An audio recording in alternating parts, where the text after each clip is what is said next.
Tenía laceraciones en ambas muñecas, así como en el cuello. ¿Y esas laceraciones estaban sangrando activamente? No.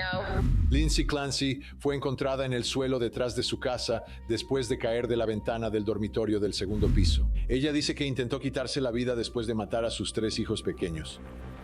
Los fiscales no lo creen. Dicen que fue un falso intento de suicidio hecho para encubrir los asesinatos. La acusada afirmó que escuchó una voz. Una voz masculina. Una voz que nunca había escuchado antes. Una voz que nunca volvió a escuchar.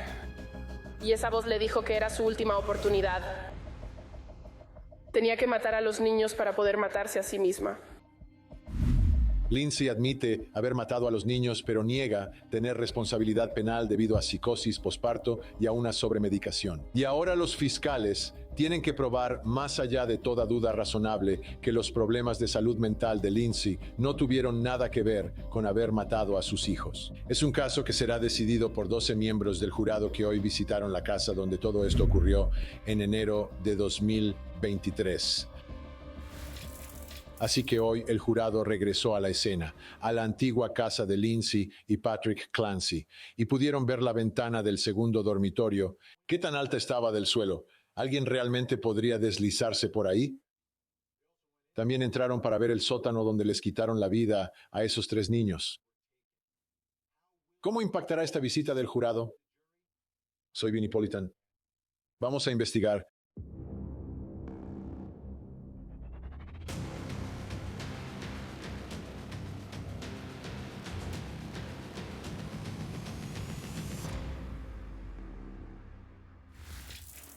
A lo largo de los años, aquí en Court TV, he cubierto muchos casos de Massachusetts, y casi en todos los casos hacen una inspección con el jurado. El jurado va a la escena del presunto crimen. A veces lo hacen, y muchas veces lo hacen antes de que el juicio siquiera comience. Pero en este caso, el jurado ya ha escuchado parte de las pruebas y ahora van a ir a visitar. Ahora, tal vez recuerden que el jurado en el juicio de Karen Reed fue a 34 Fairview, y déjenme decirles, es realmente revelador. Es absolutamente revelador. Yo había visto fotos y videos de esa casa y hasta que fui personalmente no me di cuenta de lo pequeño que era ese jardín delantero. Y eso me hizo ver la evidencia de una manera muy diferente y con mucha más claridad. Y creo que estas visitas del jurado son muy importantes. Así que en este caso, uno de los lugares más importantes a los que van a ir, obviamente, es la casa de Duxbury, de Lindsay y Patrick. Ellos ya no viven ahí. Alguien más vive ahí. Así que es un poco intrusivo. Pero es, ya sabes, un juicio por triple asesinato. Así que el jurado tiene la posibilidad de ir ahí para darse una idea de cómo es la casa. En este caso, la casa es significativa por 2 razones, creo yo. Una es el supuesto suicidio, ¿verdad? El supuesto intento de suicidio. La fiscalía y la defensa no están de acuerdo. No están de acuerdo. Los fiscales creen que fue un intento fingido y la defensa obviamente cree que ella realmente intentó quitarse la vida. Así que observar la parte trasera de esa casa es muy importante para tratar de entender eso y simplemente estar en el lugar, mirar la ventana. ¿Es siquiera posible que alguien pudiera fingirlo, intentar salir por esa ventana sin lastimarse gravemente, como realmente lo hizo Lindsay Clancy? Así que creo que eso es realmente significativo. La otra parte es entrar a la casa donde ocurrieron los homicidios, ¿verdad? Ver el sótano, dónde está en relación con la planta alta y la relación entre las 2 habitaciones diferentes donde se encontraron a los niños. Extremadamente importante. Sé que la defensa no pensó que era importante, pero lo es. Quiero decir, el jurado está tratando de llegar a la verdad. Y para mí, visitar la escena del supuesto crimen te acerca mucho más a la verdad que una fotografía, un diagrama en 3D o cualquier otra cosa. Estar realmente en el lugar donde esto ocurrió te da una perspectiva mucho más clara. Incluso si algunas cosas han cambiado, como las personas que viven en la casa y algunas de las decoraciones, lo que realmente importa es la estructura de la casa, las escaleras, el sótano, la recámara, las ventanas, el exterior de la vivienda. Así que escuchen, porque aquí está el juez dando instrucciones al jurado antes de que se vayan, salgan del juzgado, suban al autobús y vayan a la visita del jurado al lugar. Miembros del jurado están a punto de visitar y pasar por varios lugares sobre los que han escuchado testimonios durante el juicio.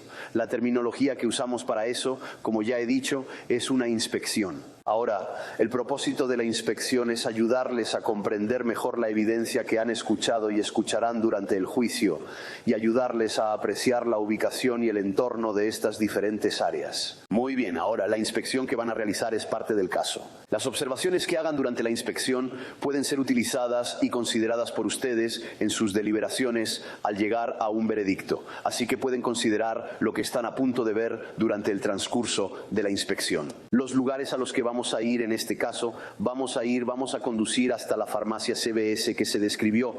No vamos a bajarnos, pero vamos a ver dónde está. Luego vamos a pasar por ese restaurante 3V, creo que se llama así, en Plymouth.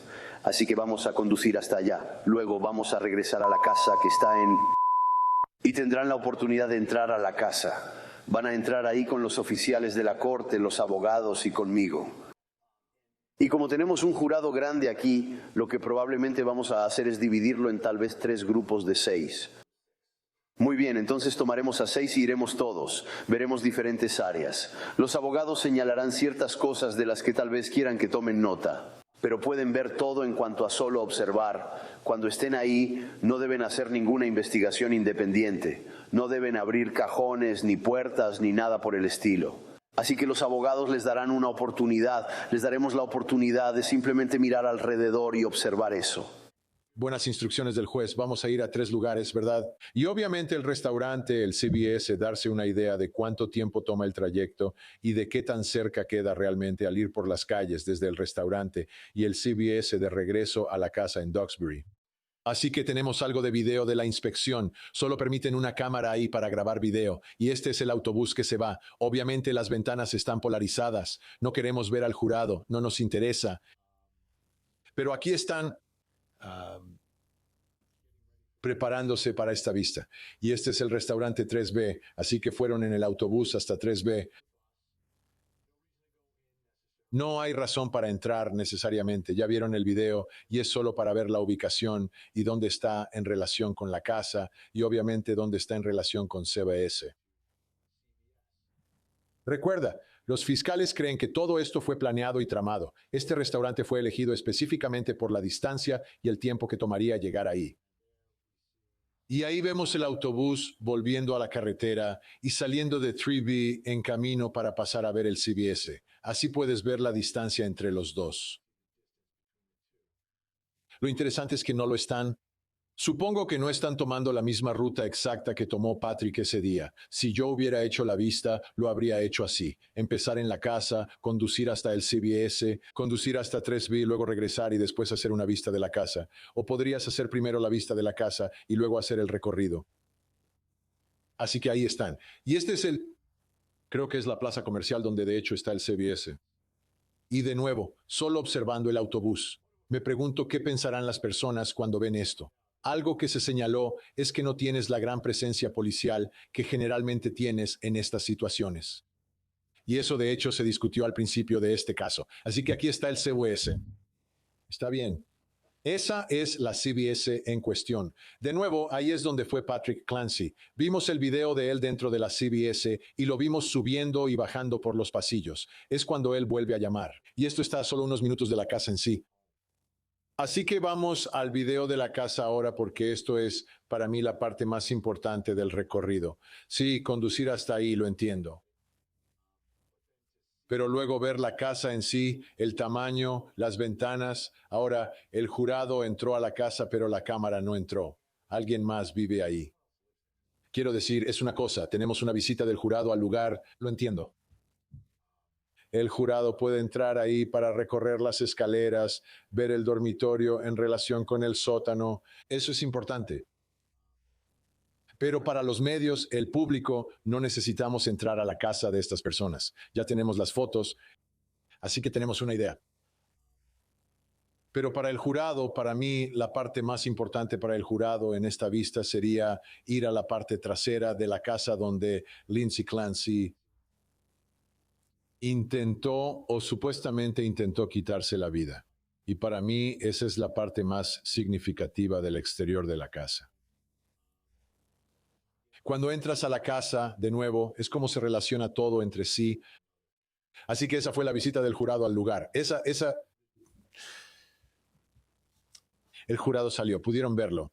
Ahora tienen una. Creo que tendremos una percepción más clara de la evidencia a medida que se presente.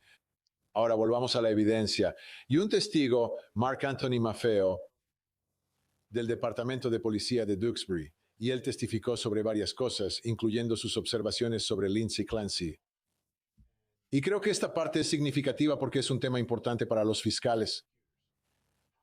¿Qué tan graves eran esas heridas? Esas heridas autoinfligidas en Lindsay Clancy, ¿eran superficiales o eran graves, potencialmente mortales? Escuchemos el testimonio del oficial. Entonces, cuando estabas en el hospital South Shore, ¿tuviste la oportunidad de observar a Lindsay Clancy? Sí, la tuve. ¿Y en qué condición estaba ella cuando la observaste en el hospital South Shore? Ella parecía sedada e inconsciente, con varias laceraciones en los brazos y el cuello. Está bien. Ahora le estoy mostrando lo que se ha marcado como la prueba 110. ¿Y quién es la persona que aparece en esta fotografía? Lindsay Clancy. ¿Y esas son las lesiones que usted observó ese día en su cuello? Correcto. Y le muestro en la pantalla lo que ha sido marcado como evidencia número 111. De nuevo, ¿es Lindsay Clancy? Sí. ¿Y las lesiones que observó el 24 de enero en su cuello? Correcto. ¿Y la prueba 112, la prueba 112?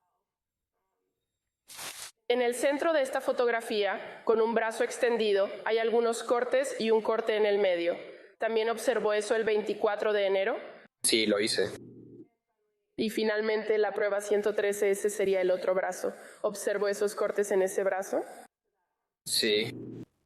¿Verdad? Usted decida. Obviamente tuvimos que difuminar parte de eso para usted, pero ese es un gran problema. ¿Sabe? Todos los miembros del jurado verán esas heridas de la misma manera. Los fiscales y la defensa las ven de manera completamente diferente.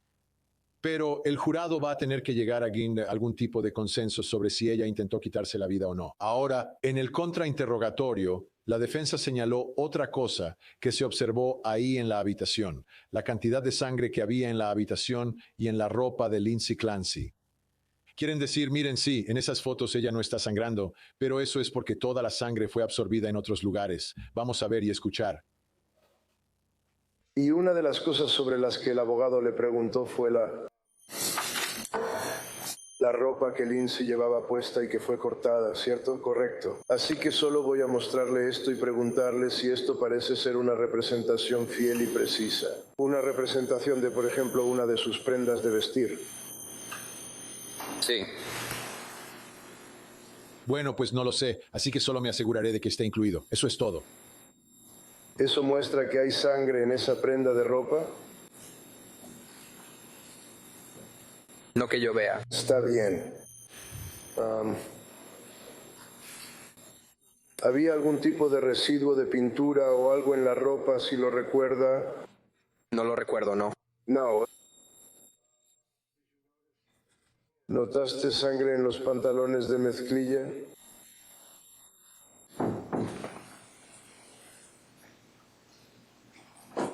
Bueno, ¿sí lo recuerdas? No lo recuerdo.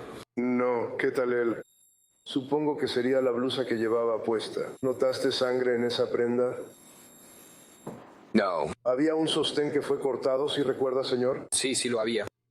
¿Y la sangre se filtró a través de la ropa hasta llegar al sostén mismo? ¿Es correcto? Correcto. Y eso obviamente sería desde fuera de la ropa y luego hacia el sostén que se estaba usando, ¿cierto? Correcto.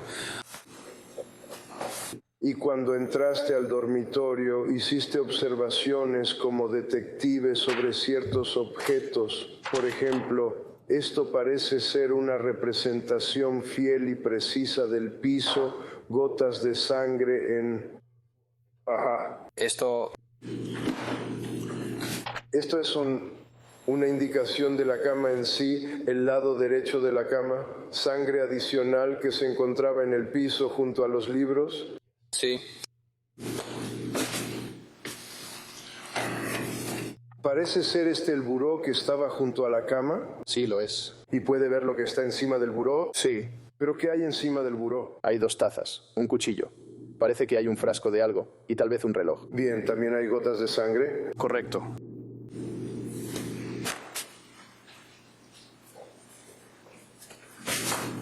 Esta es una fotografía adicional que muestra una zona más abajo hacia el lado derecho de la cama. Correcto.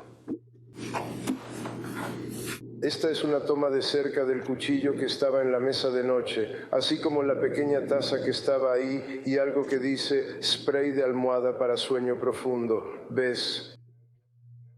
Eso estaba en la parte superior del mueble, ¿correcto? Correcto.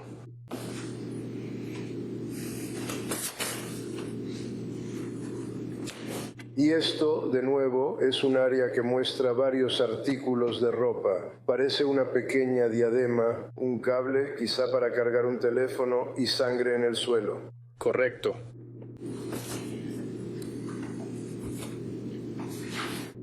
Y esto muestra la ubicación de la cama, una fotografía adicional de la sangre hacia el final de la cama y también el área de la ventana, ¿cierto? Correcto.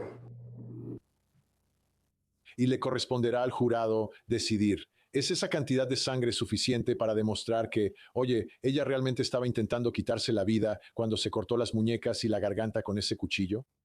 Ahora, hubo otro momento que quiero compartir contigo. Este es el doctor Benjamin Kaufman, médico de urgencias, quien atendió al pequeño bebé Callan, que sobrevivió un par de días, y el doctor describió la condición en la que se encontraba el niño. Y quiero que presten mucha atención a la reacción de Lindsay Clancy mientras el doctor está testificando, porque como lo ven, el jurado también lo ve.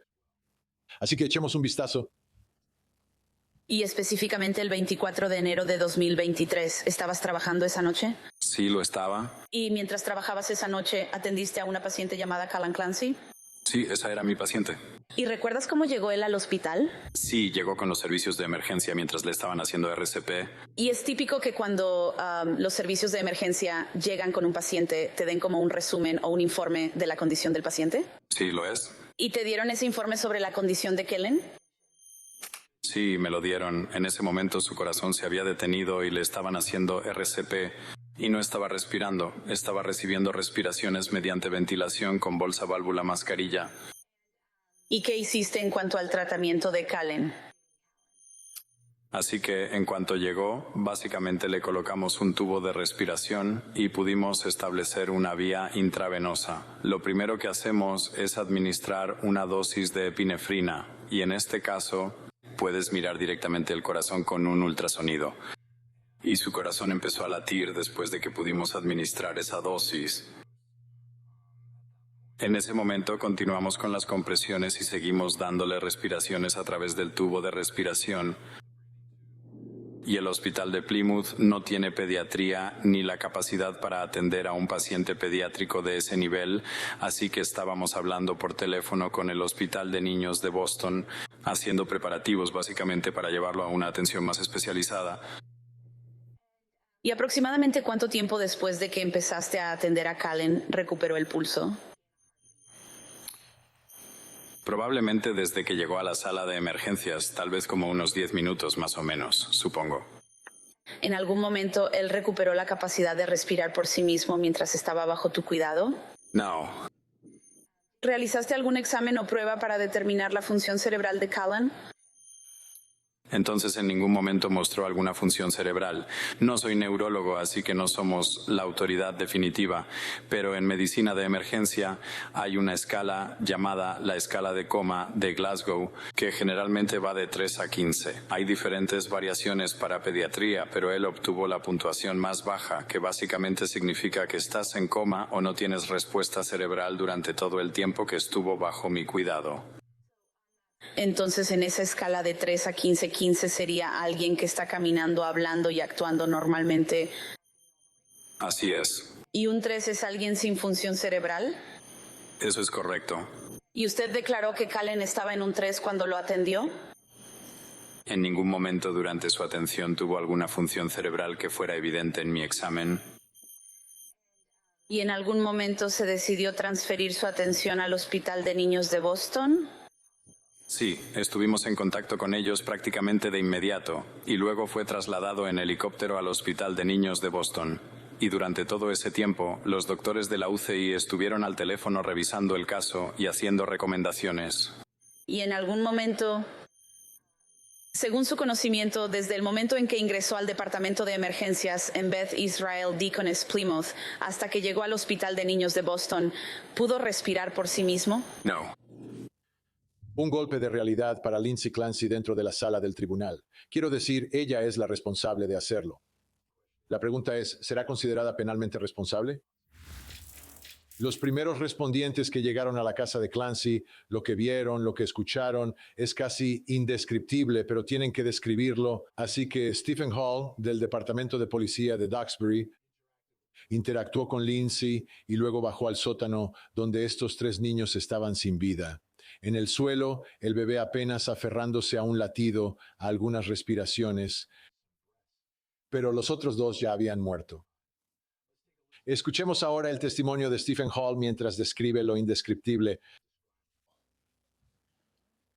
Mientras tú y la oficial Josephine están ahí, otros socorristas como los bomberos empiezan a llegar. Sí, empezaron a llegar y fui a la puerta para indicarles a dónde ir. ¿Cómo supiste que habían llegado? Podías escuchar las sirenas. Entonces escuchaste las sirenas y fuiste a la puerta para decirles que fueran a ese lado. Correcto. Mientras hacías esto, Patrick Clancy se quedó contigo. En un momento, él entró para decir que iba a revisar a sus hijos. ¿Y viste por qué entrada usó para entrar a la casa? Él fue hacia la puerta corrediza de atrás.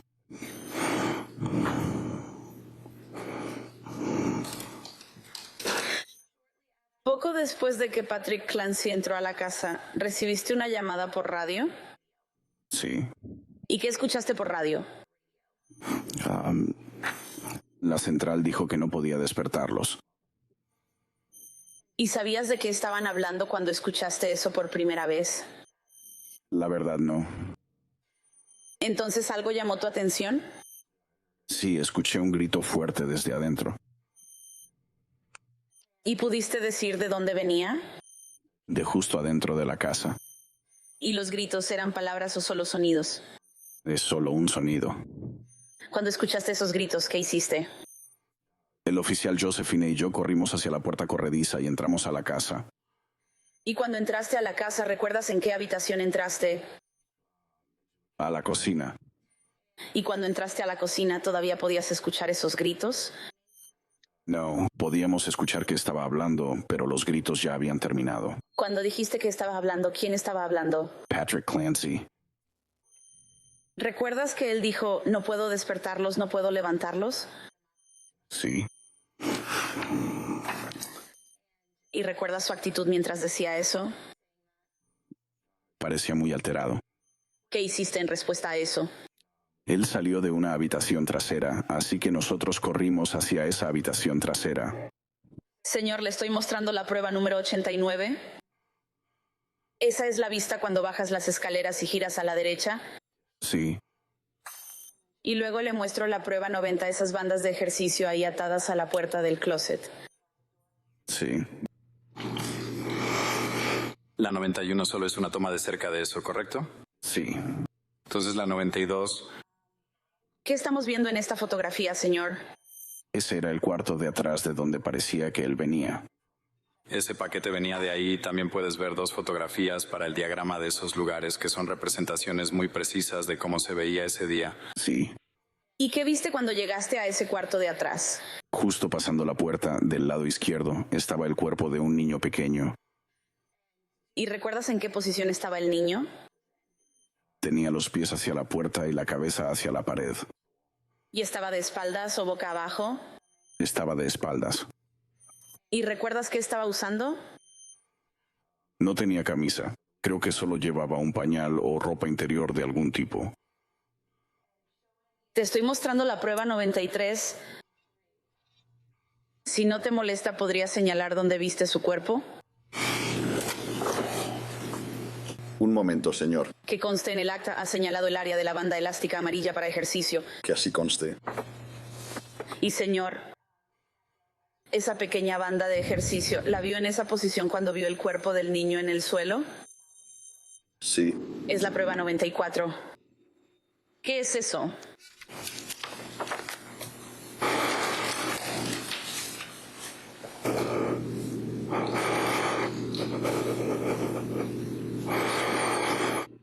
Señor, después supo que el nombre de ese niño era Dawson Clancy. Sí, lo supe. ¿Y puede describir su apariencia física cuando lo vio? Estaba descolorido, como de un tono azul púrpura. ¿Recuerda cómo se veían su rostro y su cuello? No. Claro, entonces le voy a mostrar lo que se ha marcado como la prueba 95. ¿Es esto lo que vio cuando bajó las escaleras y fue hacia la izquierda a esa primera vista? Sí. Y ahora le muestro la prueba 96. ¿Esa es una vista más al fondo conforme entra a la habitación? Sí. Ahora, cuando entraste a ese cuarto, ¿qué viste? Había 2 niños en el suelo, inmóviles, y los técnicos de emergencias, los paramédicos, los estaban atendiendo. ¿Y después supiste que esos niños eran Cora Clancy y Callan Clancy? Sí.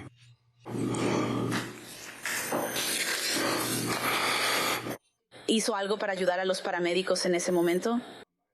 Disculpe, pregunté si necesitaban algún equipo.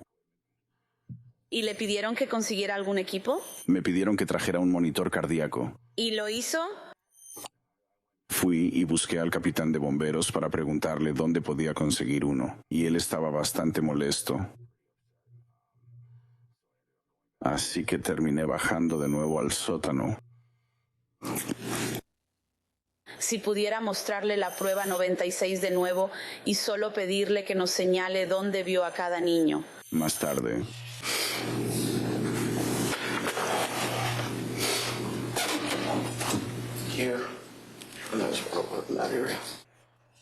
Entonces, para que conste, la primera área que señaló fue entre la mancha de sangre y la banda de ejercicio negra, ¿es correcto? Correcto. Y luego la segunda área estaba hacia el frente de ese pequeño buró o algún tipo de estante. Sí. No fue fácil para ese oficial de policía. Sí, un tipo rudo y fuerte, pero al verlo puedes notar que está tratando de aguantar, ya sabes, contener sus emociones, pero aún siente el impacto de lo que vio, mientras revive ese día horrible en el que bajó al sótano y encontró a 3 niños sin vida. Quiero decir, aniquilados, una familia destruida. Y eso te da una idea porque es raro que veas a un oficial de policía. Ellos han visto cosas, están entrenados, son profesionales, obviamente. Pero es raro cuando puedes ver que la gravedad de lo que encontraron y lo que vieron los está afectando emocionalmente, al grado que aquí estamos en el juicio, años después, y aún así sigue teniendo un impacto duradero en él. Ahora la pregunta es, ¿el jurado está experimentando lo mismo? ¿Cómo les afectará? Quiero tomarme un tiempo ahora y observar más de cerca algunas de estas fotos de evidencia para que tengamos una mejor idea de cómo se encontraron las cosas y parte de la evidencia en el caso. Empecemos.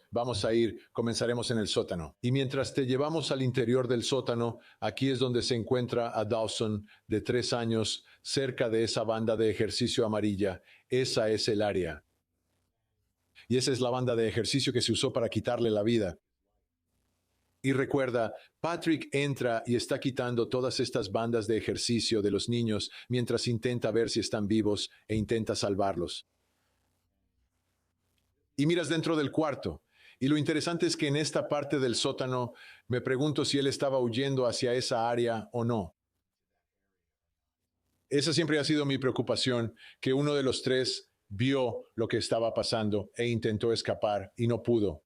Y quedó atrapado escondiéndose en el cuarto de atrás, en el sótano, porque ahí es donde está esto. Vamos a ver la siguiente imagen que tenemos, y en esta es donde encontraron a Cora, de 5 años, y a Callan, de 8 meses. Ahora está borroso, pero hay una pequeña mancha de sangre en la parte inferior derecha de la foto que estamos viendo, junto a una banda de ejercicio. Ahí es donde encontraron a Cora, de 5 años, y una vez más, esa es la banda de ejercicio que se usó para quitarle la vida. Ella es la mayor, tiene 5 años.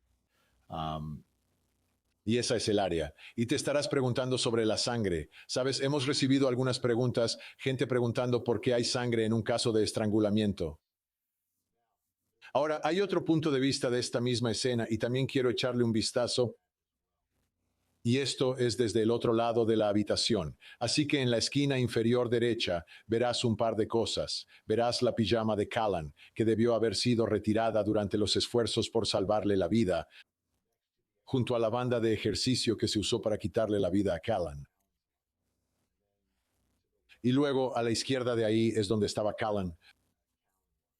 Y si miras la parte superior de la misma foto, verás esa otra mancha de sangre borrosa y la otra banda de ejercicio. Ahí es donde estaba Cora. Así que esta es una foto, mismo cuarto, pero desde un punto de vista diferente. Brutal, ¿verdad? Y todavía puedes ver algunas de las cosas que se quedaron ahí en los intentos por salvar la vida de estos niños. Vamos a ver la siguiente foto que tenemos para ustedes de la escena. Ahora los llevamos al exterior. Y desde mi perspectiva, esto probablemente...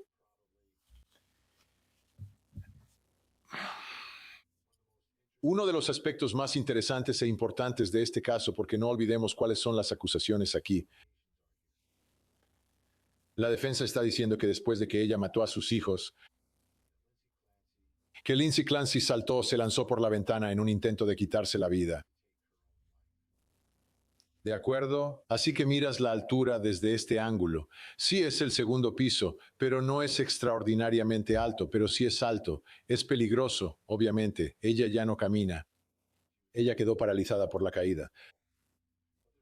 Pero hay una versión completamente diferente de lo que está pasando aquí por parte de la fiscalía. Esa parte del plan era fingir un suicidio, hacer que pareciera que ella intentó quitarse la vida. Parte de eso son las heridas que ella sufrió. ¿Son superficiales las heridas?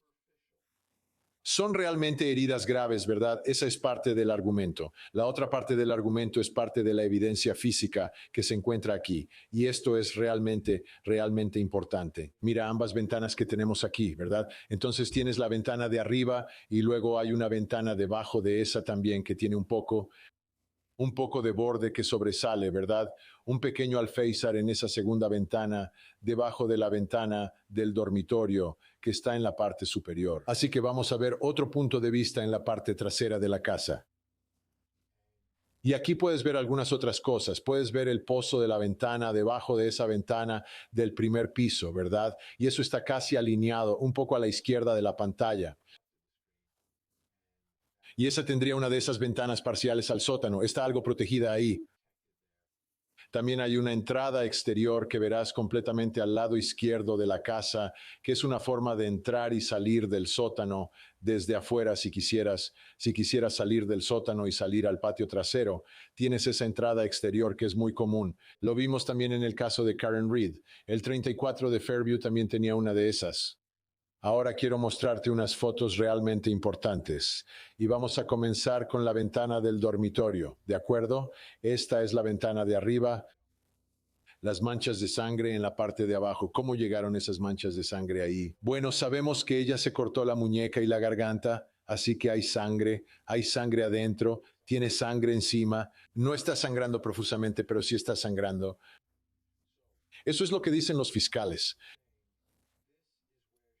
Aquí es donde ella se sostuvo del borde de esa ventana mientras salía con más cuidado en lugar de simplemente saltar, ¿verdad?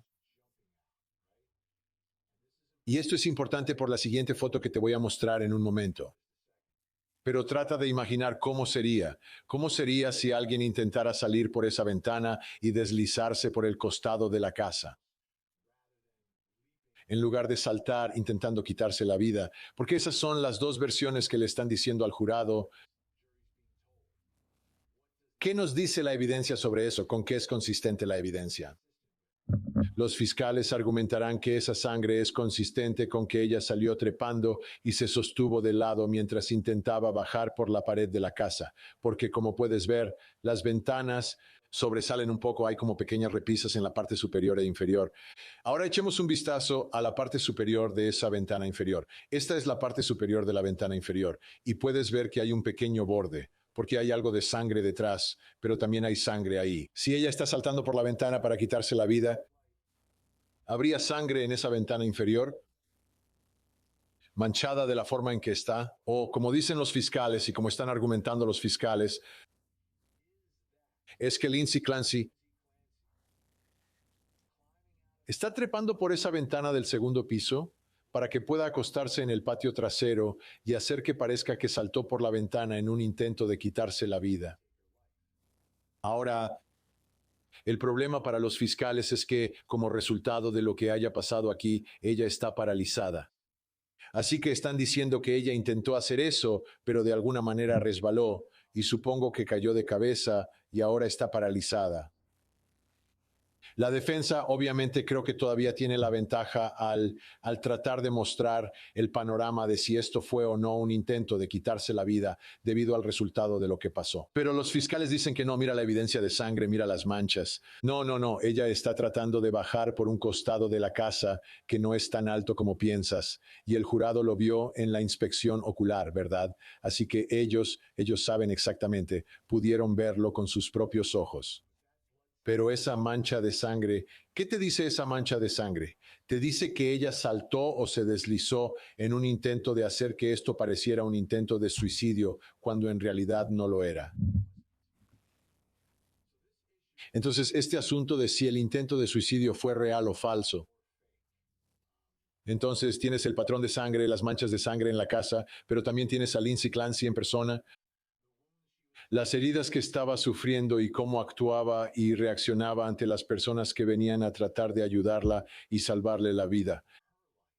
Quiero que escuchen esto. Tenemos el testimonio de 3 de los primeros respondientes, hablando sobre sus interacciones con Lindsay Clancy y también sus observaciones. Vamos a verlo.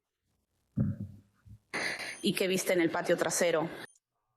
El oficial Hall nos estaba guiando hacia un costado o hacia la puerta lateral y desde ahí fuimos por la parte trasera de la casa.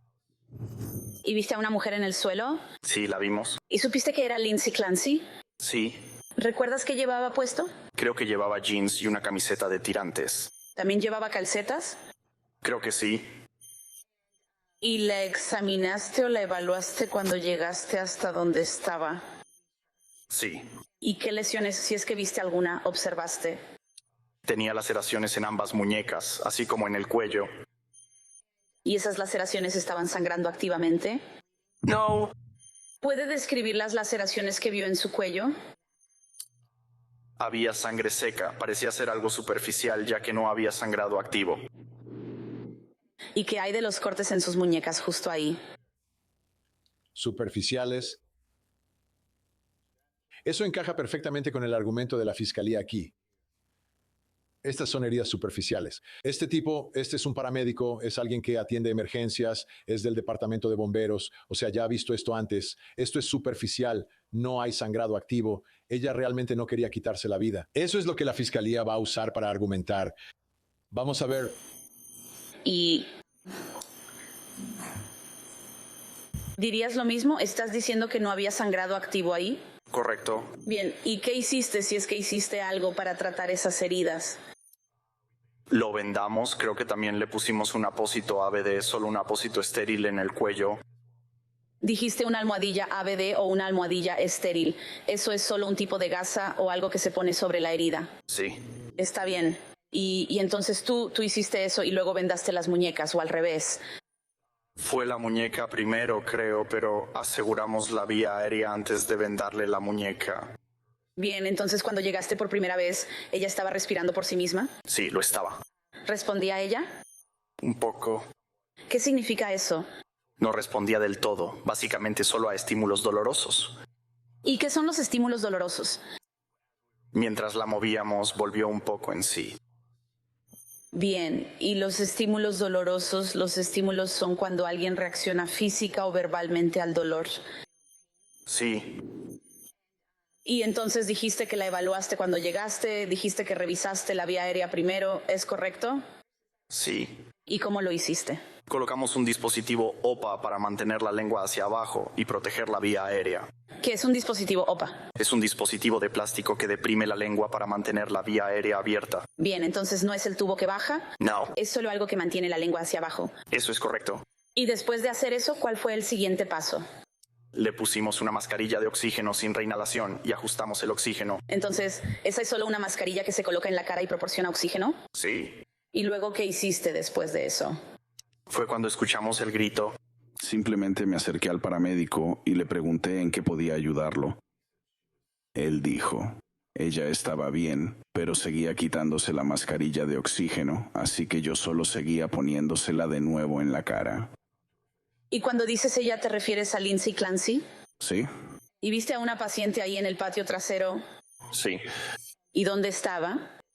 Ella estaba en el suelo con un bombero de Duxbury. Ya tenía la columna inmovilizada en una tabla larga con un collarín. No respondía, pero estaba respirando en el suelo. ¿Y supiste que su nombre era Lindsay Clancy? Sí. Y cuando dice que ya estaba en una tabla larga con inmovilización cervical, ¿de qué tipo de equipo estamos hablando? Y si podría explicárselo al jurado. Es solo una tabla larga y plana que usamos para asegurar a las personas cuando hay una posible lesión en la columna. Y ella ya tenía el collarín puesto. Ya habían comenzado el tratamiento antes de que llegáramos. Así que ya la tenían completamente asegurada a la tabla larga con el collar puesto. ¿Y notaste algo en sus muñecas en ese momento? Sí, sus muñecas ya estaban vendadas, lo que indicaba que tenía algún tipo de lesión. No había sangrado activo ni nada a través de la venda, simplemente sus muñecas estaban vendadas. ¿Era una venda blanca? Sí. Y así nada se veía a simple vista. ¿Viste algo en el área de su cuello?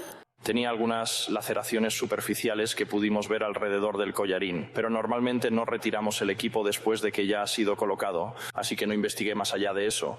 No había sangrado activo que pudiera ver, así que simplemente lo dejamos así. Así que incluso con el collar no había nada, no salía sangre del collar, ni se acumulaba alrededor de ella, ni nada por el estilo. ¿Correcto? ¿Estaba respirando? Sí, lo estaba. ¿Respondía ella? No. ¿Estaba haciendo algún ruido ella en...? Ella solo gemía y se quejaba, pero no decía palabras, no hubo respuesta verbal. ¿La llevaste a tu ambulancia? Sí, lo hicimos, sí. Cuando llegaste a la ambulancia, ¿cuál era tu función? Yo era el técnico a cargo. Así que hicimos la mayor evaluación posible sin quitarla de la tabla espinal. Para buscar otras lesiones, además de las que el Departamento de Bomberos de Duxbury ya había encontrado, no encontramos más lesiones. Y luego continuamos con el tratamiento, signos vitales y demás. Cuando hiciste la evaluación, ¿revisaste su cabeza? Sí. ¿Notaste algún corte, golpe o hundimiento en su cabeza? Que hayamos notado, ¿no? ¿Y qué hay de sus brazos aparte del vendaje en su muñeca? ¿Había algún corte, huesos rotos evidentes o lesiones en sus brazos o manos? No había huesos rotos evidentes ni nada, no. Ok. Si ella podía caminar, si no estaba paralizada, los fiscales tendrían mucho con qué sostener su caso aquí. Pero el gran hecho que van a tener que superar es que ella salió por esa ventana del segundo piso y ahora ya no puede caminar. Así que, para mí, les va a costar mucho probarle a este jurado más allá de una duda razonable. Si ese es el estándar, ¿verdad? Ese es el estándar que ella no intentó quitarse la vida. Pero ya veremos, ya veremos. La fiscalía no está cediendo en ese punto ni un poco. Eso es todo por ahora. Muchas gracias por vernos. Soy Vinnie Politan. Hasta la próxima. Por favor, no olviden abrazar a sus hijos.